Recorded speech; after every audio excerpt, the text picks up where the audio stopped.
हमारे चैनल को सब्सक्राइब करें और वीडियो सबसे पहले अपने मोबाइल पर पाने के लिए बेल आइकन को दबाएं। आई विटनेस न्यूज पर आप देख रहे हैं। पेश किए गए बजट को लेकर सांसद मुकेश राजपूत ने दी जानकारी।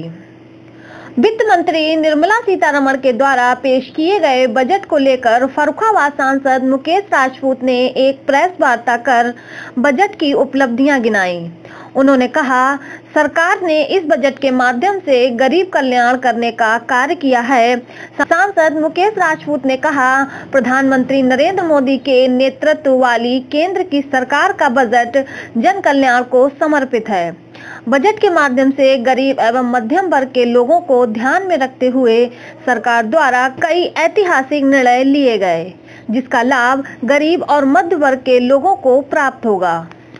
इस अवसर पर जिलाध्यक्ष रूपेश गुप्ता, जिला मीडिया प्रभारी शिवांग रस्तोगी एवं संकिसा नगर पंचायत अध्यक्ष प्रतिनिधि राहुल राजपूत मौजूद रहे। मैं अपने जनपद वासियों को, प्रदेश वासियों को अवगत कराना चाहता हूं, बताना चाहता हूं कि माननीय प्रधानमंत्री जी के नेतृत्व में हमारी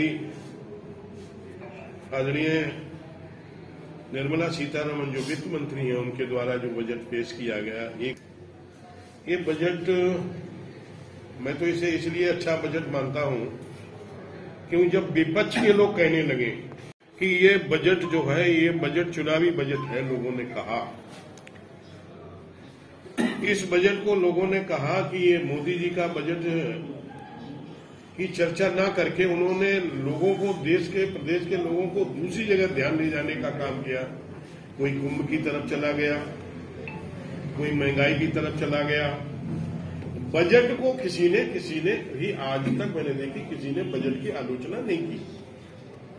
विपक्ष के मैंने देखे बड़े बड़े विपक्ष के कांग्रेसी थे, कांग्रेस के सहयोगी दल थे, बड़े बड़े नेता थे, उन्होंने सबने कहा ये तो साफ दिल्ली को देखकर बजट पेश किया गया, ये चुनावी बजट पेश किया। अरे चुनाव तो मोदी जी का चुनाव तो 2024 में था, 2025 में नहीं था।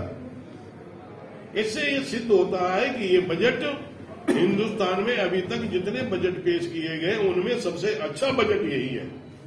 तो विपक्ष ने किसी ने आज तक इस पर उंगली नहीं उठाई और अप्रत्यक्ष रूप से लोगों को दिमाग जो डाइवर्ट करने का काम किया है। ये बजट मैं कह सकता हूं इसमें सबसे ज्यादा ये बजट किसानों के लिए, ये बजट नौजवानों के लिए, माताओं के लिए, लघु उद्योगियों के लिए, लघु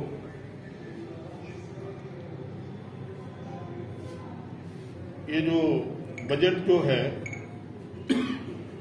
सभी को समावेश करके बजट बनाया गया है। सभी को साथ लेके, सबको ध्यान में रख के, सबके हितों को ध्यान में रखने के बजट बनाया गया है। इस बजट में सबको कहीं न कहीं फायदा है। इसमें सबसे ज्यादा मध्यवर्गीय परिवारों को भी और किसानों के उत्पाद से भी हम निर्यात को बढ़ावा करेंगे और एमएसएमई में भी हम लोगों ने इस बजट में विशेष व्यवस्था दी गई है। निवेश भी, इससे निवेश भी आएगा, बढ़ेगा हिंदुस्तान में और हम निर्यात पर भी फोकस करके विकास के लिए हमारे 4 इंजन मुख्य रूप से हैं। आयकर को और सरल बनाने के लिए इस शर्त में नया आयकर कानून के लिए भी विधेयक लाया जाएगा। प्रधानमंत्री धन धान कृषि योजना के अंतर्गत 1.7 करोड़ किसानों को लाभान्वित होंगे। इसमें 100 निम्न उत्पादन वाले जिलों को भी शामिल किया गया है। यूरिया की किल्लत को देखते हुए इसे समाप्त करने के लिए लगभग 13 लाख मीट्रिक टन क्षमता वाला असम में एक नया यूरिया संयंत्र भी स्थापित होगा और 2 संयंत्र और भी चालू किए जाएंगे। तो इससे मुझे लगता है कि देश के अंदर यूरिया की जो किल्लत है वो भी समाप्त हो जाएगी। आज भी मैं बता दूं, विश्व में सबसे सस्ती यूरिया हिंदुस्तान में माननीय प्रधानमंत्री जी के नेतृत्व में दी जा रही है किसानों को। एक बैग कम से कम 3,000 रुपए का एक बैग है, एक बोरी 3,000 रुपए की है, और एक बोरी जो यूरिया 3,000 रुपए की दूसरे देशों में बिक रही है, हिंदुस्तान में मात्र वो 267 रुपए की यूरिया की एक बोरी बिक रही है किसानों के।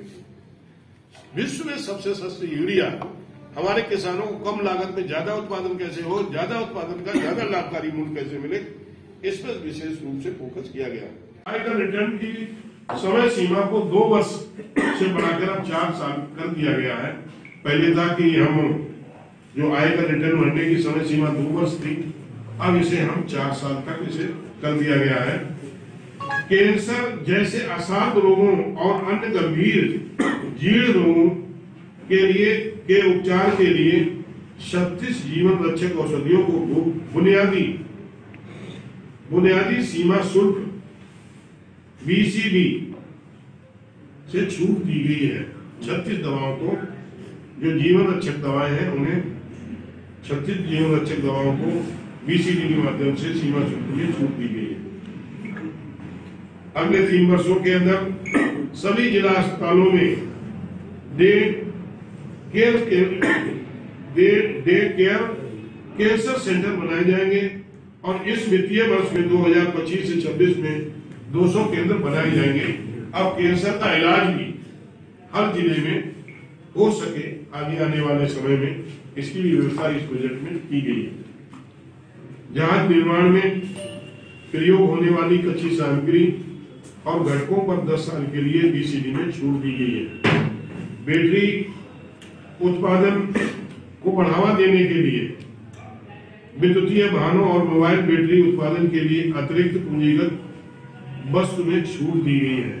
हमारी जितनी भी इलेक्ट्रॉनिक चीजें हैं, बैटरी है, मोबाइल्स हैं, और सस्ती हो इसके लिए भी छूट दी गई है। इसमें चमड़ा उद्योग की जो भी चीजें हैं उस पर भी छूट दी गई है।